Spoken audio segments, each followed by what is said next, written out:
Welcome everyone on behalf of my FB page. আজ থেকে আমি ধারাবাহিকভাবে ক্লাসগুলো দিতে থাকবো। যারা ইংরেজি শিখতে চান তাদের জন্য খুবই উপকারী হবে ক্লাসগুলো, অবশ্যই মনোযোগ সহকারে দেখবেন। তো শুরু করা যাক আজকের প্রথম ক্লাস। আমি এখানে প্রত্যেকটা ওয়ার্ডস এবং উচ্চারণ সহ লিখে দিয়েছি এবং সাথে সাথে কীভাবে তাদের বাক্য গঠন করবে তাও আমরা দেখিয়ে দেব। তাহলে লেটস এর বাংলা হলো চলো, স্টার্ট এর বাংলা হলো শুরু করা, উইথ হলো সাথে, ইংলিশ ইংরেজি। অর্থাৎ একবারে যদি আমরা এই কটা ওয়ার্ড দিয়ে যদি বাক্য তৈরি করি, লেটস স্টার্ট উইথ ইংলিশ, তাহলে বাংলা হলো চলো ইংরেজিতে শুরু করি, চলো ইংরেজিতে শুরু করি।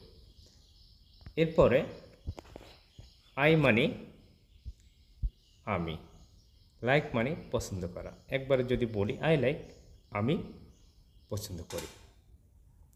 ইউ হলো তুমি, যদি বলে আই লাইক ইউ, আমি তোমাকে পছন্দ করি। ইউর মানে তোমার, স্মাইল মানে হাসি। একবার যদি বাক্য তৈরি করি আই লাইক ইউর স্মাইল, আমি তোমার হাসি পছন্দ করি। হাউ কেমন। আর হয় কি, আছে, হই, এইসব অর্থে ব্যবহার করা হয়। একসাথে যদি আমরা বলি হাউ আর ইউ, তাহলে এর বাংলা দ্বারা তুমি কেমন আছো। ফাইন হলো ভালো। যদি আমরা কোশ্চেন করি বা প্রশ্ন করি আর ইউ ফাইন, তুমি ভালো আছো। এম আসো, হয়, হই, এইসব অর্থে ব্যবহার করা হয়। যদি বলে আই এম ফাইন, আমি ভালো আছি। আই এম ফাইন, আমি ভালো আছি। অ্যান্ড হলো এবং।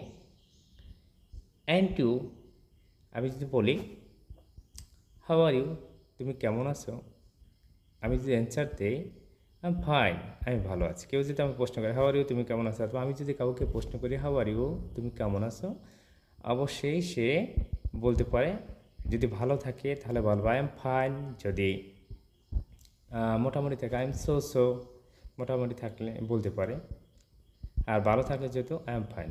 এরপর আমি বলতে পারি, আমি তারও প্রশ্ন করতে পারি অ্যান্ড ইউ, তুমি কেমন আছো, তাহলে সে বলতে পারে আই এম অলসো ফাইন, অথবা আই এম ফাইন টু বলতে পারে।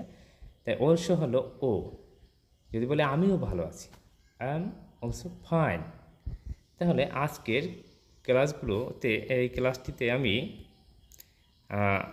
একেবারে প্রথম থেকে কতগুলো ওয়ার্ড নিয়ে, সাবজেক্ট, এরপর ভার্ব, অবজেক্ট নিয়ে কিন্তু এখানে বাক্য তৈরি করা হয়ে গেছে এবং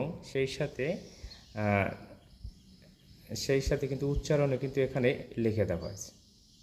যারা ইংরেজি শিখতেছেন অবশ্যই তাদের কাজ আসবে। ধন্যবাদ সবাইকে।